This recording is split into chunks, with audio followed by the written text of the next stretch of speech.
El siguiente relato se llama El amigo imaginario de mi hijo. Lo recuerdo como si fuese ayer. 5 años pasaron desde su desaparición y aún lo recuerdo. Mi hijo desde que era tan solo un bebé empezó a hablar solo. Mi esposa y yo pensábamos que era algo normal, así que no hicimos nada al respecto. Pasaron los años y mi hijo, Jonathan, continuaba hablando solo, jugando o hasta se quedaba encerrado en su habitación por horas. Tan solo tenía 7 años cuando lo llevamos a un psicólogo infantil. Mi esposa y yo estábamos preocupados por él. El psicólogo comentó que solo era una etapa de la infancia de Jonathan y que no nos preocupáramos, que solo era temporal. Por supuesto éramos padres primerizos que no sabían mucho sobre la paternidad, así que estuvimos satisfechos con la opinión del psicólogo, es decir, era un profesional. Pasaron los años, luego de que mi esposa falleciera en un trágico incidente. Para resumirlo, 2 idiotas drogadictos entraron a robar en una tienda, todo salió mal y mi esposa estuvo en fuego cruzado y fue herida gravemente. Lastimosamente ella no se salvó. El pobre Jonathan tenía tan solo 8 años luego de presentarse en el funeral de su madre. Aún recuerdo el dolor, melancolía, los llantos nocturnos reflejados por la luz de la luna y las noches en los que bebía descontroladamente. Aún así me mantuve al margen luego de un tiempo. Por mi hijo, dejé todos los vicios que me arrastraron a más dolor. Él era mi única motivación de seguir adelante. Pero todo comenzó a cambiar ligeramente. Ahora Jonathan no salía de su habitación, ni siquiera para cenar, se la pasaba solo y encerrado en ese cuarto oscuro. Tampoco se animaba a ir a la escuela, no importaba cuánto insistía, él seguía ahí solo. Intenté llevarlo nuevamente al psicólogo y lo único que conseguí fue que Jonathan padecía depresión por la muerte de su madre. Le creí, pues no tenía más opciones. De hecho era la única opción lógica que había. Nos fuimos sin más charla al respecto. Los días pasaban y mi hijo empeoraba. Ahora ni siquiera los psicólogos a los que acudía me daban una razón relevante sobre el estado mental de mi hijo, un niño de solo 8 años. Por las noches él venía a mi cuarto debido a que tenía miedo de su amigo, quien se enojó con él.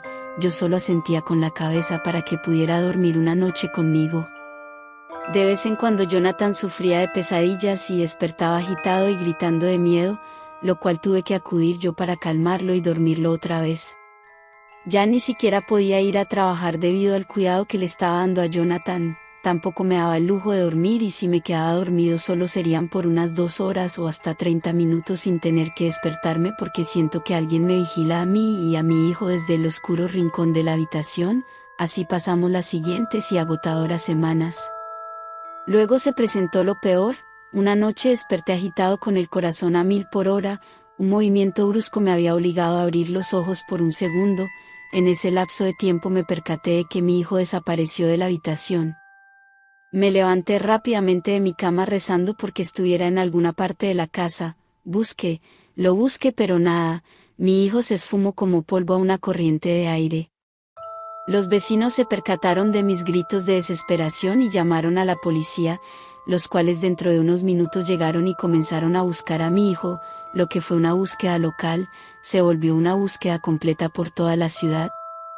Tardaron 3 días, pero no hallaron rastro de él, nada. Aún sigo pensando que el causante de la desaparición de mi hijo es esa criatura que me observaba a mí y a mi hijo por las noches esperando al momento de llevárselo. Me distraje y se fue con lo que sea que fuera eso. El amigo imaginario de mi hijo provocó su desaparición, yo lo sé. Yo lo provoqué por mi estupidez de no creer en lo que decía y no puedo vivir con eso. Pronto los veré a todos. Tomé el arma que estaba en mi habitación. Antes de quitar el seguro me percaté que había algo escrito en el espejo. El texto decía: hola, soy tu yo durmiente, lo siento por tu hijo, pero él ya no me dejaba tranquilo mientras dormíamos. Te sugiero que lo saques de la cajuela y lo tires a un río antes que nos descubran. Dulces sueños y una disculpa por todo. El siguiente relato se llama El circo de la sombra. Una tarde de sábado en noviembre, descansaba plácidamente en casa mientras pensaba en mis asuntos, mientras pasaba al otro lado de la calle una camioneta. ¿Tensión? El asombroso circo de la sombra está llegando. Un circo, hace años que no asisto a uno, no desde el incidente, pero ¿qué más da? Eso tiene desde que tenía 8 años, pensé. Tomé mis llaves y la cartera dirigiéndome a la puerta, caminé hasta el lugar y me formé para comprar un boleto. Los boletos eran de un color oscuro y sombrío, tenía el dibujo de un payaso que daba muy mal rollo. Caminé al interior del circo buscando asiento, me sentí un poco incómodo, estar adentro me recordaba mi infancia y era horrible recordarla. Los reflectores se encendieron y algo o alguien se escuchó moverse hasta el centro de la pista, pero no se veía absolutamente nada. Luego, en una especie de acto de magia, una sombra del presentador apareció. Damas y caballeros, niños y niñas de todas partes. Nos complace representarles el Circo de la Sombra. Múltiples sombras de lo que parecían ser los integrantes del circo aparecieron en el escenario: elefantes, leones, trapecistas, payasos y domadores. El show empezó con la sombra de un elefante, típicos trucos, entonces el ruido de un balazo resonó en la habitación y la sombra del elefante se desvaneció. La sombra de una trapecista se balanceó al lugar y en un abrir y cerrar de ojos cayó al suelo, así desapareciendo la sombra. Los actos fueron así de horribles, uno peor que el pasado, domadores mutilados por sus bestias y payasos ahogados en pastel que había en sus narices. Luego, llegó el último acto, la sombra de un hombre musculoso apareció, levantó lo que parecía la sombra de una pesa, pero al levantarla le cayó en la cabeza reventando su sombrío cráneo. Eso fue lo que me remató, ese mismo acto fue el que me marcó la infancia, ese mismo hombre, esa misma pesa, eso mismo pasó. Debo salir de aquí, dije para mí mismo, pero el presentador habló deteniéndome. Damas y caballeros, el último gran acto para su deleite, el gran señor Sombra.